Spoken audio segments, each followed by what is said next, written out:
Hey, my friends. Pastor David here with another Banding Together Midweek Minute. Glad you could be with us this past weekend. Maybe you were in person, maybe you were online. We talked about Moses leading the people from the base of Mount Sinai into the Promised Land. And there was this little debate about whether or not God was going to go with them.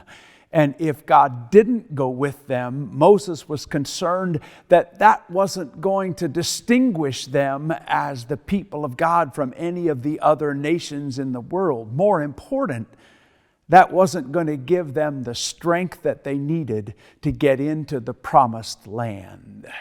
Witness, the witness of God with the people of God.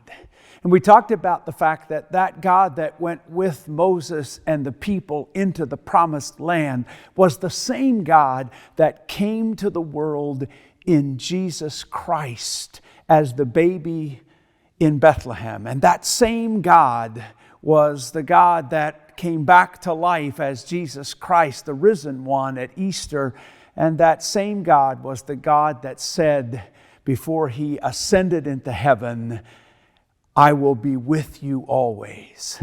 That's the God who is with you and me right here and right now.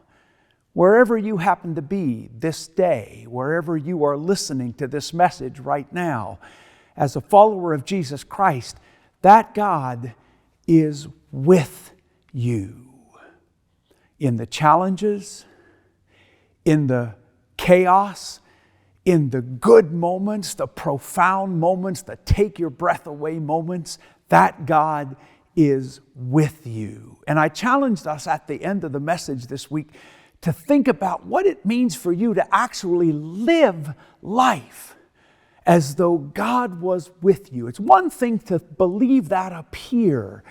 It's another thing to really live your life as though the God that put the world together, the God that put you together, is actually with you.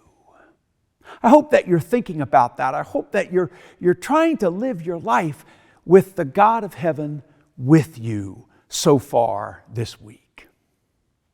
As we turn our attention to the week that is to come, we're going to be looking at Psalm 1 this coming weekend, and we're going to be talking about a life orientation that is focused on living the blessed life. I hope that maybe you can be with us this weekend at one of our worship services, or maybe that you will be tuning in online. Until then, remember, keep looking up, and I'll see you later.